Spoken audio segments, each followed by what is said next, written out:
Good morning, everybody. 9 a.m., 9 degrees. Thanks for continuing your morning with us here on WGRZ Plus, where we're streaming through 9:30 this morning. We'll check back in with our crews at our Food to Families food drive that's happening all morning long, all day long at the Tops in Depew. But Patrick, you are feeling what our crew out there is feeling up on the roof this morning, the most frigid temps of the season so far. Yes, no doubt. In fact, yeah, this is a pretty early start to, we got this cold last season, but it took until, well, actually we had some really cold air for one day last December, but this is cold that's going to hold with frigid temperatures making a return, it looks like, early next week. But for this day, yes, it is cold. Temperatures are going to climb. We're going to get to around 30. So, it's going to be more manageable this afternoon with some increasing clouds. Good news is that the wind will be light. All right, notice the clear skies on satellite, but high clouds will increase later on, leaving us with, oops, let's go here. There we go. With a 4 o'clock snapshot, temperatures close to 30 with some increasing clouds. Now, tomorrow morning, maybe dry 20s, but snow will be developing. So some light snow tomorrow. A little band of lake effect will then shift south. That band will be right over Buffalo, probably later in the morning into the early afternoon. And then on Sunday, another round of light snow that will be a part of the Bills game experience, I do believe, with some light snow on Sunday, as you can see there. 37 Saturday, right around 30 on Sunday. Then notice down to 17 Sunday night, Monday morning. Frigid on Monday, and then even colder Monday night into Tuesday, but then we're back into the 30s. So multiple chances of light snow, it looks like, as we head into next week, Melissa. No blockbusters, but again, a wintry feel right through the middle of December, if not beyond. Yeah, it's gonna be cold. Yeah, it feels like midwinter. All right, Patrick, and speaking of blockbusters, we've got some breaking news. Big news in the entertainment world. Warner Brothers Discovery has agreed to sell its streaming and studio assets to Netflix. The deal is worth a staggering $82 billion. It's not official just yet. The merger still needs to be approved by federal regulators. Not sure what exactly that could mean for those who watch Netflix or Warner Brothers movies and whatnot, but we will continue to follow the story and its developments as this potential merger continues. Developing now, a man is fighting for his life after being hurt in a serious car crash involving an ambulance in the town of Pendleton. This was the scene at the intersection of Mapleton and Town Line Roads yesterday afternoon. The Niagara County Sheriff's Office says a 42-year-old man driving a car went through an intersection and collided with the ambulance. The ambulance then hit a 16-year-old boy who was walking on the shoulder nearby. The driver of that car was taken by Mercy Flight to ECMC with what's being called life-threatening injuries. The teen was also taken to ECMC for injuries and is expected to be okay. The names of those involved have not been released, and the investigation is continuing. First this morning, also, 2 teenagers will likely face charges after police in the town of Tonawanda say they broke into a gun store on Ontario Street. According to police, officers responded to an alarm going off at Blue Tuna Guns early yesterday morning. They found a glass door and window had been broken, triggering the alarms and scaring off the suspects before they could steal anything, get inside to steal anything, that is. Officers followed footprints in the snow and found tools that may have been used in the break-in, like a hatchet and a saw. Police took a 15-year-old and 16-year-old into custody. They found them nearby. Then they were released to their parents. Charges are expected after the investigation is complete. Buffalo Mayor-elect Sean Ryan will announce the first leadership appointments for his administration later this morning. The announcement also includes reorganization of the city's administrative structure, and the Ryan administration says that is designed to strengthen operations and save taxpayer dollars. You can watch today's announcement right here on WGRZ Plus, coming up in just about an hour at 10 a.m.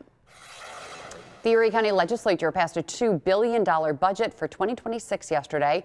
Roughly 85% of the budget is filled with state and federal mandated spending. 2 on your side's Nate Benson has some of the details of that budget for us this morning. Hey there, good morning. The county budget is $2 billion and change, and as you can expect, the vote went right down party lines.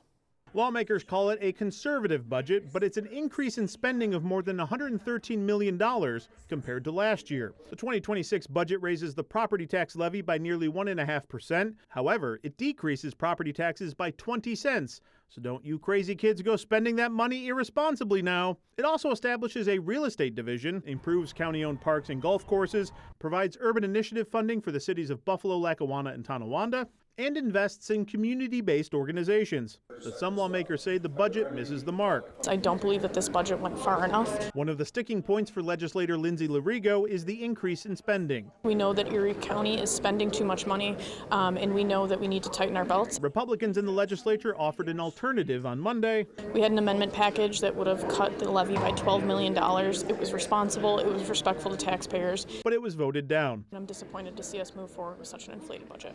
The budget does scrap plans for a new sheriff's office jail study, and while that saves $20 million of anticipated bonds the county would have had to pay back, the bigger picture item here is that it further delays any movement on the proposed $500 million jail. Democrats on the county ledge were unanimous in approving the plan, with Republicans voting against it. I personally think giving money to not-for-profits helps the community, lowering taxes because money circulates so much more outside of government. But as far as worrying about and taking care of the future, that's the way that it was done, in part. This budget before us continues to grow the size of county government at a time that we can't afford to. We can't afford to add more jobs, add more assets, and add more expenses to the county.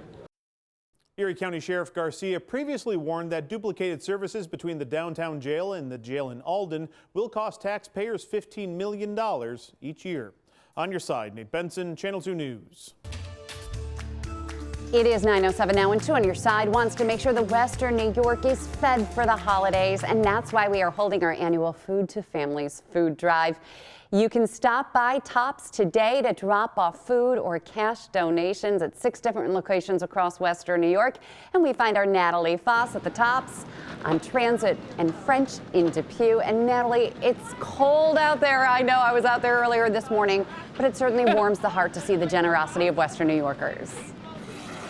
Yeah, Melissa, I was joking a little bit earlier that, of course, it's the coldest Food to Families we've had in a while because I'm here and it's my first Food to Families and I love being out in the cold. So I'm so happy to be here and see the donations continue to roll in. Our Kevin O'Neill right now is helping load some in the truck, so he's over there. That's why he's not standing in front of the camera and chatting with you.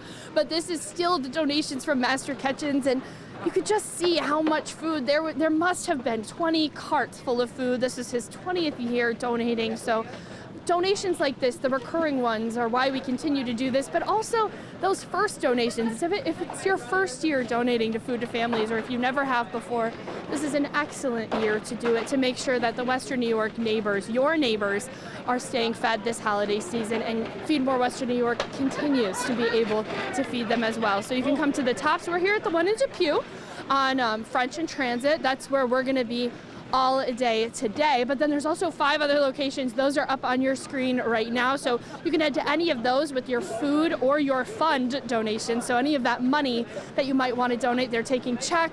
They've got a QR code to make a donation. They'll take cash, and you can also buy those little brown bags of hope at your Tops. You can buy them today. You can also buy them until December 24th. So that's a great way to give back as well if you can't make it out today. If you do make it out to one of the participating Tops today and you buy a $20 little bag of hope or a full bag of groceries, you can also get some Sabres tickets as well while supplies last. So you can get out this morning. You can also enjoy a Sabres game as a thank you for your donation and for supporting your neighbors. So Melissa, we're going to be out here all day. It's a great cause. It's so great to see everybody coming out and supporting their neighbors and helping Feed More Western New York, this incredible organization. Yeah, Natalie, we saw huge donations from folks like the Western Division Federal Credit Union with a check for $12,500, which was $10,000 more than last year. Delta Airlines with a $10,000 check. But it's the small individual stories that I love to hear. A man named Jerry stopped by. He said normally his wife would go to one Tops on our Food to Families Day, and he would go to another Tops, each donating $100. And she just passed away from cancer. So he came to the Tops where you are to donate the $200 in her honor. It's a story that just brought me to tears this morning, but just shows the generosity of Western New Yorkers. And I also met a guy named Ricky who was driven from his group home this morning. He saved up $20 to donate from his own money to give to Feed More Western New York. It's those stories. That's why we do what we do, to see neighbors helping neighbors in our community. Have you met people out there who have stopped by with their individual donations? Yeah, we did meet one gentleman who stopped by. He was so moved by that story that you just told of the gentleman who used to come with his wife that he actually decided to make a $300 donation as well.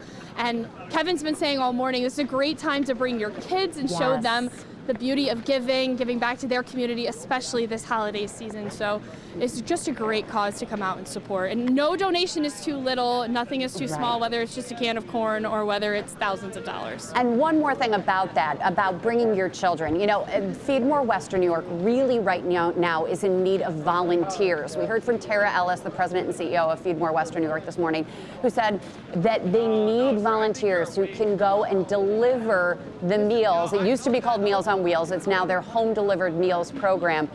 Residents in Western New York can get up to a hot meal each day and a lunch as well.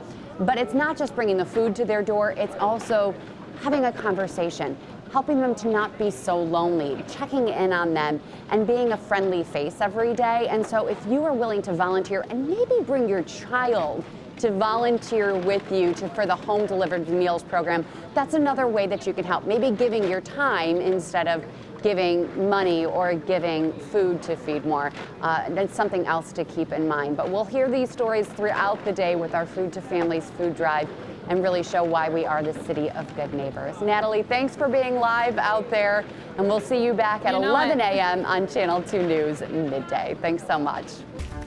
And we'll also have Kevin out there. Patrick's going to be out there as well. And Mary Alice and Scott and the whole team will be out there throughout the day. We hope you'll join us for our Food to Families. Stay with us. We'll be right back. 9:14 on Daybreak, 10 degrees. And the Buffalo Bills are getting ready for another major test this weekend as Joe Burrow and the Cincinnati Bengals come to town. I know. Everyone's going to be nervous. You know what, though? You know, because Joe Burrow always beats the Bills. Well, he has twice. But it's just, they played him 3 times. The one was the... okay, well, maybe the third time won't be the charm in this case. And by the way, if you're going to the game, go stand outside for like 15 minutes right now, because then it'll feel like a heat wave when you're at the game on Sunday. There you go, yeah. Just go freeze now. The Bengals are coming off of a big win, as you know, on Thanksgiving. That was Joe Burrow's first game back with the team, coming back from injury. But our Channel 2 sports team broke down the key matchup on Sports Talk Live.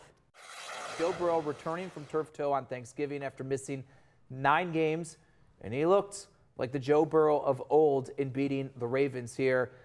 How big of a dynamic swing does this make the Bengals? Because Joe Flacco was fine. He was pretty good in relief, but he's not Joe Burrow. How much does this elevate their offense with just him being back? Huge. It is, again, this is the same conversation you have if Josh Allen were missing from the Bills lineup, and now they get Josh Allen back, that kind of thing. And I know people don't even want to contemplate the absence of Allen, but the Bengals and their fan base did not want to contemplate the absence of Burrow. That happened. Now you get him back, and he shows that he's coming back to form. Still dealing with that injury. It required surgery, that toe issue that he had. And I know he's doing like in-game shoe change and all that. We'll see if plate in his shoe. Plate in the shoe. I mean, he is pushing it. And there was a lot of talk that why would you do this? The season's pretty much lost. Why do you want to come back and maybe risk additional damage? And he said, look, I'm getting paid to play this game, this kid's game, and I'm getting paid a lot of money, and my teammates rely on me.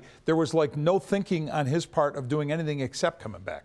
Oh, by the way, the AFC North is a disaster, and there's no reason that says that he can't help elevate them to at least pushing to make the postseason with another division title. There's a chance. There's a chance. Bengals, we know, 2 high-profile wide receivers. They're Burrow's top targets. Jamar Chase, once again, one of the best in the NFL. T. Higgins was out with a concussion. He looks like he is going to be back once again here. It's not often. You could even say maybe the Tyreek Hill, Jalen Waddle, but that's not even the same stratosphere here. T. Higgins and Jamar Chase as a 1-2 punch is something the Bills, they really aren't going to see and haven't seen to this point. As good as any, right up there with, say, the Dallas Cowboys. I mean, if you think about receiver combinations, these 2 guys are lethal and in most cases uncoverable. Somebody's going to be open, one of the 2 on any pass play or every pass play. I do think the challenge would have been great if the Bills secondary were playing well up to this point, consistently well. And now I have some real questions as to how this is going to work out, because here's the difference between this setup and what the Bills faced against Pittsburgh. Joe Burrow. Joe Burrow as opposed to Aaron Rodgers. Joe Burrow can make those throws, make those plays, make those receivers effective. An effective quarterback playing for the Steelers might have made that an entirely different game, but we know how it worked out, and we know what Aaron Rodgers and his receivers couldn't do. This is going to be a very different story with Burrow and as dynamic a receiving duo as the NFL has. I'm looking up the spread right now. By the way, this is the important stuff, right? What is the spread for the Bills-Bengals game? What do you think it is? I think I'm pulling it up. 4 or 5 Bills. Well, this isn't giving it to me. 6. It's a 6-point spread now. That increased. That's a weird number. I know. Why not just make it a touchdown? Anyway. Well, that is a touchdown. Because I can't assume that we're going to get the extra point with Matt Prater anymore. By the way, this weather is very eerily reminiscent of the last time the Bengals were here, which was in the 2022 season. They came here in January of 2023 in that playoff game, and they killed us. Remember, it was everything was. The weather wasn't the reason why that happened. No, but it's just ironic. It's the Bengals again. Oh, and it's ironic that it's cold? I'm just saying, it's the same. If you remember, everybody was slipping. The offensive line kept slipping. I'm not saying, yes, we know, I'm not saying it's the weather. I'm just saying it's just weird. It's just interesting. It's just interesting. It's just and I thought I'd share it interesting. with you. Yes. Yeah, there will be some snow for the game. You're not feeling good about this one? I feel okay. Joe Burrow I loved what Vic Ritchie said. It's like, if the Bills didn't have Josh Allen, we might be the Bengals. Their record, and then Joe Burrow comes back and he lights it up, and they've got a ton of offensive weapons. The good news is their defense is crummy. Right. And look at how good our defense looks. I know. Oh my goodness. I mean, the team coming off a Sunday, it feels really good to be a Bills fan right now, I think. And so, however, there was also the Miami game, so you just never know what team you're going to get. But the Bills looked good. The Bills are hungry. However, the Bengals are hungry also. Well, the Bengals, I don't think they were expecting to make the playoffs, but now they're like, well, maybe. Maybe. So, saying there's a chance. So maybe they go all in. We'll see. I'm fine. I'm fine. Everything's fine. That meme with the fire all around. I'm fine. Everything's fine. Everything's fine. What are your thoughts about this Darius Slay situation? I know, that's just. I kind of get what he's doing, but the fact that we lost a player because of it, I think is just really weird. I get it. The Bills claimed him. He wasn't maybe expecting that. He was hoping. He wanted to go to the Eagles. The Bills claimed him, and then he's like, listen, I want to. The background again, he was let go by the Steelers this week. The Bills let Jamarcus Ingram go in order to claim Darius Slay. So then Jamarcus Ingram, by the way, was claimed by Houston. But Slay has come out and said, according to his agent, who apparently spoke to ESPN, Adam Schefter, that he wants to go back and play for the Eagles. And so he is not ready to commit to the Bills yet. And now apparently Ingram got claimed by somebody. Where did he go? Houston. Houston, okay. So imagine if he didn't get claimed, do you think the Bills will go, well, sorry? Yeah, we'll take you back. No, that's the one thing about the NFL. Who knows? You're playing for a team, you're go, and then one day you just, bye. You get waived. I just think, I don't know what his home situation is, but I just think of the families, too. Yeah. The wives and the kids, are they always just staying in one central location in Los Angeles and never move with their husband or boyfriend? Or do they move from city to city? And I think if you've got kids, maybe they don't move from city to city. And maybe, Josh Allen doesn't live here in the summer. He's out in L.A. Right. But I just feel bad for this family. It's like, you have no idea where you're going to end up. Well, Deion Dawkins, his family's here. He's been here for a long time. But yeah, these short, it's a good question. Right. Did Jordan Poyer's kids come back? Are you buying a house or just rent a really nice apartment somewhere in Yeah, Buffalo? That's the stability aspect of it. It's crazy. These are the things that I wonder I wanna about when know. it comes to the Buffalo Bills. Right. How did this affect you emotionally? Right. Yeah. The physical. You know, picking. I can't imagine the whole family just uproots for a couple months and. Yeah, we were in Pittsburgh, and now I kind of want to go to Philadelphia, but I might go to Buffalo, and I'm not sure yet. Well, Jamarcus Singer, I feel like he was a UB guy. I know. It's like he's Buffalo. I don't know. Anyway, weird situation. So. Yes. But I kind of get it. We'll have more Daybreak coming up after this. Stay with us. All right, a little bit more Bill stuff here. I love this picture too. Offensive lineman Dion Dawkins has once again been named the team's Walter Payton Man of the Year winner. This is Dawkins' 4th year in a row being nominated by the Bills. And since joining the Bills in 2017, Dawkins really made an impact both on and off the field, including his Dion Dreamers Foundation supporting kids in underserved communities. And the award will be presented during the NFL Honors Award ceremony leading up to the Super Bowl on Thursday, February 5th. I wonder which one he cares more about, the key to the city or the Walter Payton Man of the Year. Although he's never won the national, like out of all of 32 teams and the 32 nominees, he hasn't won the big one yet. But hopefully that'll come his way. We've talked about this before. I went ice skating last year at Canalside, and Dion was doing some sort of event there, meeting and greeting the skaters and paying for all of the kids and everyone out there to skate for free on that one particular night. I didn't know it was happening. I was just there with Elliot. And so, you know, not in a news capacity, but just in a mom capacity, kind of sitting back and watching Dion interact with all of the kids and the adults there. It wasn't just a dog and pony show. Get there, take some pictures, get your media attention, and go. And go. It was greeting stayed. the kids, talking, signing autographs, taking pictures, talking to the kids and getting to know them.